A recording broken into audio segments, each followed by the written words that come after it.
अगर आप भी लेना चाहते हैं देश दुनिया की तमाम जानकारी तो आज ही सब्सक्राइब करें हमारे चैनल को।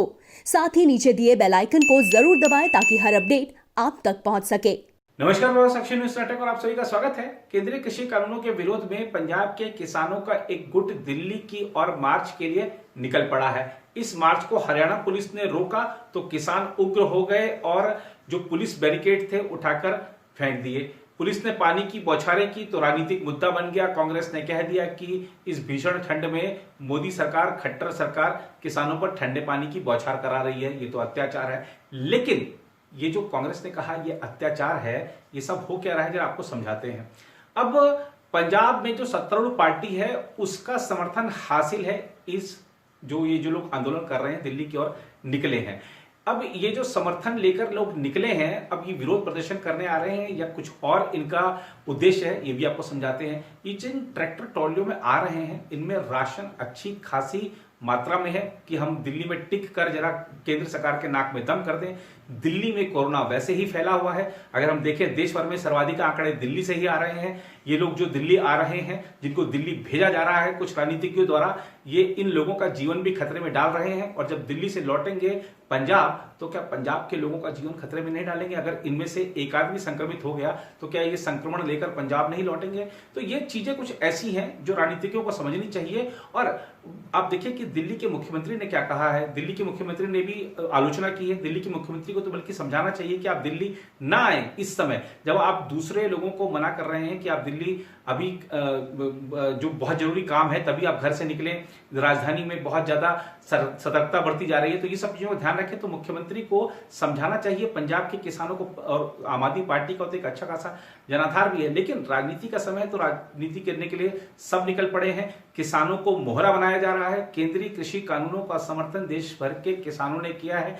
देश भर के किसान इसकी वाहवाही कर रहे हैं, लेकिन पंजाब के किसानों को बरगलाया गया है कुछ राजनीतिक दलों द्वारा। और ये जो आंदोलन है ये भी सब इसी का ही एक कह सकते हैं कि एक रूप है जो अपना उद्देश्य राजनीतिक हासिल करना चाहते हैं, वो किसानों के माध्यम से हासिल करना चाहते हैं। आज की इस रिपोर्ट में बात करेंगे किसानों के आंदोलन की भी क्या क्या अब तक कुछ हुआ है। और आपको एक बात बता दें कि अगर आप दिल्ली एनसीआर में हैं तो दिल्ली मेट्रो में जरा पता कर लें निकलने से पहले, क्योंकि दिल्ली मेट्रो की जो सेवाएं हैं, मेट्रो ट्रेनें एनसीआर के शहरों में कुछ समय तक नहीं चलेंगी। क्या स्टेटस है ये जानकारी घर से निकले।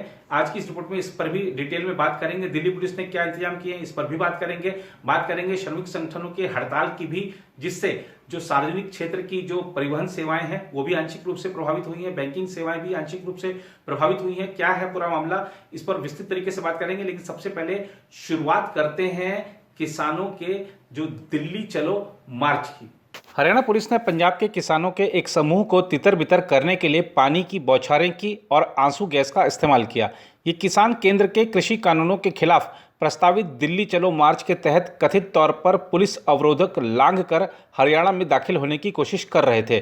पंजाब के साथ लगी शंभू अंतर्राज्यीय सीमा पर हरियाणा पुलिस के अधिकारियों ने लाउड स्पीकर का इस्तेमाल किया और किसानों को पंजाब की ओर ही इकट्ठा होने को कहा। उनमें से कुछ अवरोधक लांघने की कोशिश कर रहे थे। राष्ट्रीय राजमार्ग पर शंभू अंतर्राज्यीय सीमा पर स्थिति तनावपूर्ण बनी हुई है, जहां किसानों ने घग्गर नदी में पुलिस बैरिकेड को फेंक दिया। कोई किसान हाथ में काले झंडे लिए भी नजर आए। राष्ट्रीय राजधानी की ओर बढ़ रहे किसानों को रोकने के लिए हरियाणा पुलिस ने कई अवरोधक लगाए हैं। मौके पर मौजूद एक किसान ने पत्रकारों से कहा, यह निंदनीय है कि हरियाणा पुलिस शांतिपूर्ण तरीके से इकट्ठे हुए प्रदर्शनकारियों को रोकने के लिए ऐसे उपाय कर रही है। हम शांतिपूर्ण तरीके से प्रदर्शन कर रहे थे, लेकिन वे विरोध करने के हमारे लोकतांत्रिक अधिकार का उपयोग करने से हमें रोकना चाहते हैं। इससे पहले अंबाला के मोहरा गांव में भी किसानों के एक समूह ने अवरोधक लांघने की कोशिश की थी और वहां भी पुलिस ने उन्हें रोकने के लिए पानी की बौछार की थी। इस बीच हरियाणा ने पंजाब से लगी अपनी सभी सीमाओं को पूरी तरह सील कर दिया है। पंजाब के किसानों को केंद्र के कृषि संबंधी कानूनों के खिलाफ प्रस्तावित दिल्ली चलो मार्च के लिए हरियाणा से लगी सीमाओं के पास इकट्ठा होते देख यह कदम उठाया गया। अधिकारियों ने बताया कि पंजाब से लगी सीमाओं पर बड़ी संख्या में हरियाणा पुलिस की तैनाती की गई है। उन्होंने बताया कि दिल्ली से लगी सीमाओं पर भी हरियाणा पुलिस को पर्याप्त संख्या में तैनात किया गया है। हरियाणा में भाजपा सरकार ने कहा था कि वह किसानों के दिल्ली की ओर जुलूस निकालने के मद्देनज़र 26 और 27 नवंबर को पंजाब से लगी अपनी सीमाओं को बंद कर देगी। इस बीच भारतीय किसान यूनियन दकोंदा के अध्यक्ष बूटा सिंह बुर्जिल ने कहा कि किसान दिल्ली चलो प्रदर्शन के लिए तैयार हैं। उन्होंने कहा, हम केंद्र सरकार पर उसके नए कानूनों जो किसान समुदाय के हित में नहीं हैं उसे वापस लेने का दबाव बनाने के लिए दिल्ली की ओर बढ़ने को तैयार हैं। पंजाब के किसान 30 किसान संगठनों का प्रतिनिधित्व कर रहे हैं। किसानों के ट्रैक्टर पर राशन पानी सहित सभी इंतजाम दिख रहे हैं। वे अपनी ट्रैक्टर ट्रॉलियों पर हरियाणा की सीमाओं के पास एकत्रित होना शुरू हो गए हैं। उन्होंने हरियाणा के मुख्यमंत्री मनोहर लाल खट्टर के राज्य की सीमाएं सील करने के फैसले की निंदा भी की। इस बीच सर्दी और बारिश के मौसम में हजारों किसानों ने अस्थायी तंबुओं और ट्रैक्टर ट्रॉलियों में रात गुजारी। किसान संगठनों ने कहा है कि उन्हें राष्ट्रीय राजधानी जाते हुए जहां भी रोका गया वे वहीं धरने पर बैठ जाएंगे। उधर दिल्ली पुलिस ने गुरुवार को केंद्र के नए कृषि कानूनों के खिलाफ किसानों द्वारा दिल्ली चलो विरोध मार्च के मद्देनजर राष्ट्रीय राजधानी के सीमावर्ती क्षेत्रों में अपनी निगरानी सख्त कर दी। पुलिस ने कहा कि सिंधु सीमा पर दिल्ली पुलिस ने किसानों द्वारा संचालित ट्रैक्टरों की आवाजाही रोकने के लिए रेत से भरे ट्रकों को तैनात किया है। यह पहला मौका है जब शहर की पुलिस ने सीमा पर रेत से भरे ट्रकों को तैनात किया है। पुलिस ने बताया कि सीमा को सील नहीं किया गया है, लेकिन वे राष्ट्रीय राजधानी में प्रवेश करने वाले सभी वाहनों की जांच कर रहे हैं।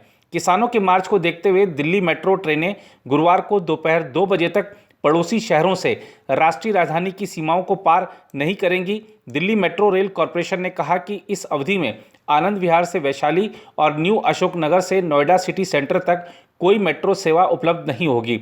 सुल्तानपुर और गुरु द्रोणाचार्य मेट्रो स्टेशनों के बीच गुरुवार को दोपहर 2 बजे तक मेट्रो सेवा उपलब्ध नहीं होगी। हालांकि इस अवधि के दौरान हवाई अड्डे और रैपिड मेट्रो लाइनों पर नियमित मेट्रो सेवाएं उपलब्ध रहेंगी।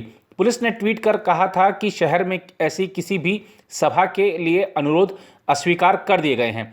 दिल्ली पुलिस उपायुक्त नई दिल्ली ने ट्वीट किया था, किसान संगठनों के 26 और 27 नवंबर को दिल्ली के लिए मार्च के संबंध में 26 और 27 नवंबर को दिल्ली में विरोध प्रदर्शन के संबंध में विभिन्न किसान संगठनों से प्राप्त सभी अनुरोधों को अस्वीकार कर दिया गया है और आयोजकों को इसकी सूचना पहले ही दे दी गई है। उन्होंने कहा, कृपया दिल्ली पुलिस का सहयोग करें कि कोरोना वायरस के बीच दिल्ली में कोई सभा न हो। ऐसा न होने पर कानूनी कार्रवाई की जाएगी। दिल्ली पुलिस के जनसंपर्क अधिकारी ईश सिंघल ने कहा था कि विभिन्न किसान संगठनों ने 26 और 27 नवंबर को दिल्ली में विरोध प्रदर्शन के लिए अनुमति देने का अनुरोध किया था। हमने उन्हें लिखित रूप से और विभिन्न मीडिया के माध्यम से भी अवगत करा दिया है कि डीडीएमए के नवीनतम दिशा निर्देशों को देखते हुए विरोध प्रदर्शनों की अनुमति नहीं है। स्थिति बेहतर होने पर वे उचित अनुमति मांग सकते हैं और दिल्ली में विरोध जताने के अपने अधिकार का प्रयोग कर सकते हैं। अभी के लिए उनसे अनुरोध किया जाता है कि वे दिल्ली पुलिस के साथ सहयोग करें और किसी भी प्रकार के विरोध में शामिल न हों। सिंघल ने कहा था कि अगर हमारी अपील के बावजूद वे दिल्ली की ओर रुख करते हैं तो उनके खिलाफ जरूरी कानूनी कार्रवाई की जाएगी।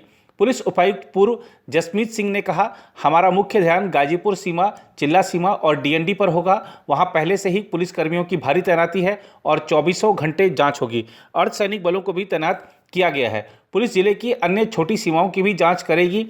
पुलिस ने बताया कि सभी सीमाओं पर पुलिस को सक्रिय कर दिया गया है। पुलिस उपायुक्त दक्षिण पूर्व आरपी मीणा ने कहा, हमने जिले के सीमावर्ती क्षेत्रों में भारी पुलिस बल तैनात किया है। अर्धसैनिक बलों की 8 टुकड़ियों सीमाओं पर पुलिस की सहायता करेंगी।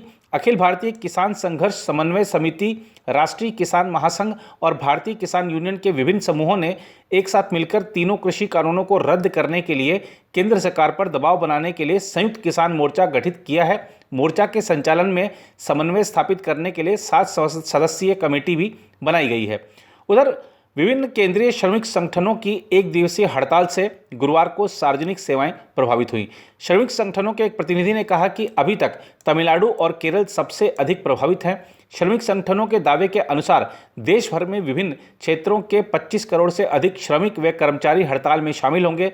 हड़ताल में भाग लेने वाले 10 केंद्रीय श्रमिक संगठन Indian national trade union Congress, INTUC, all India trade union Congress, Hind मजदूर सभा, centre of India trade unions, all India United trade unions centre, trade union coordination centre, self employed women's association, all India central council of trade unions, labour progressive federation और United trade union Congress हैं। AITUC के महासचिव अमरजीत कौर ने कहा, हड़ताल शुरू हो गई है। केरल और तमिलनाडु पूरी तरह बंद हैं। ऐसी ही स्थितियां ओडिशा, पंजाब, हरियाणा, तेलंगाना और गोवा में बन रही हैं। महाराष्ट्र में भी हड़ताल को अच्छा समर्थन मिल रहा है। उन्होंने कहा कि बैंकों, LIC, GIC और आयकर विभाग में भी सेवाएं गंभीर रूप से प्रभावित हो सकती हैं। राष्ट्रीय स्वयंसेवक संघ से जुड़े भारतीय मजदूर संघ ने हड़ताल को राजनीति से प्रेरित बताते हुए इससे अलग रहने की घोषणा की है। किसान संगठनों के संयुक्त मंच अखिल भारतीय किसान संघर्ष समन्वय समिति ने भी इस आम हड़ताल को अपना समर्थन देने की घोषणा की है। समिति के सदस्य ग्रामीण इलाकों में लोगों के बीच हड़ताल के समर्थन का आह्वान कर रहे हैं। यह हड़ताल केंद्र सरकार की कई नीतियों समेत विशेष तौर पर नए किसान और श्रम कानूनों के विरोध में बुलाई गई है। घरेलू सहायक, निर्माण श्रमिक, बीड़ी मजदूर, रेहड़ी पटरी वालों, कृषि मजदूर, ग्रामीण और शहरी इलाकों में स्वरोजगार करने वालों ने भी चक्का जाम में शामिल होने की घोषणा की है। कई राज्यों में ऑटो रिक्शा और टैक्सी ड्राइवरों ने भी हड़ताल में शामिल होने के लिए कहा है। रेलवे और रक्षा कर्मचारियों के संघों ने भी हड़ताल को अपना समर्थन जताया है। उधर मजदूर संघों की एक दिन की हड़ताल में कुछ बैंक कर्मचारी संगठनों के शामिल होने से देश भर में सार्वजनिक क्षेत्र की बैंकिंग सेवाएं आंशिक रूप से प्रभावित हुई। इस दौरान सार्वजनिक क्षेत्र के कई बैंकों की शाखाओं में जमाओं सहित नकद लेन देन प्रभावित हुआ, जबकि विदेशी मुद्रा और सरकारी लेन देन पर भी असर पड़ा। हालांकि भारतीय स्टेट बैंक और निजी क्षेत्र के बैंकों में कामकाज सामान्य है। बैंक ऑफ महाराष्ट्र सहित कई बैंकों ने अपने ग्राहकों को सूचित किया है कि वे बैंकिंग संबंधित लेन देन और अन्य सेवाओं के लिए इंटरनेट, मोबाइल बैंकिंग और ATM जैसे डिजिटल माध्यमों का इस्तेमाल करें। All India bank employees association, national confederation of bank employees और bank employees federation of India से जुड़े बैंक कर्मचारी हड़ताल का समर्थन कर रहे हैं। बैंक अधिकारियों के एक संगठन अखिल भारतीय बैंक अधिकारी परिसंघ ने हड़ताल को समर्थन दिया है। AIBEA के महासचिव CH वेंकटचलम ने कहा कि यूनियनों की हड़ताल सरकार की श्रमिक विरोधी नीति के खिलाफ है और बैंक के कर्मचारी निजीकरण के खिलाफ प्रदर्शन कर रहे हैं। कांग्रेस ने भी कहा है कि जो किसानों पर पानी की बौछार की गई है वो गलत है, और चाहे प्रियंका गांधी हो, राहुल गांधी हो, रणदीप सिंह सुरजेवाला हो, सभी ट्वीट करके किसानों पर पानी की बौछार की निंदा कर रहे हैं। लेकिन इन कांग्रेस नेताओं को जरा यह भी देखना चाहिए कि पर्दे के पीछे से ये जो खेल रचा जा रहा है जनता सब जानती है। और अभी आपने जो कहा कि ट्वीट करके कि श्रमिक संगठनों की हड़ताल दर्शाती है कि लोग किस तरीके से बुरी तरह प्रभावित हुए हैं इस कोरोना काल में। तो हाल ही में कुछ उपचुनाव हुए हैं, जनता ने जवाब दे दिया है। कांग्रेस अगर पर्दे के पीछे से इस तरह की खेल करती है तो जनता आगे भी जवाब देगी। ये समय है जब एकजुट होकर कोरोना महामारी से लड़ा जाए, ना कि इसके फैलाव का हम कारण बने। ये हमें सोचना चाहिए, और जो सरकार कर रही है, जो प्रशासन कर रहा है, हम उसके काम में सहयोग करें, उसके काम में बाधा ना डालें। ये हम सबको समझने की जरूरत है।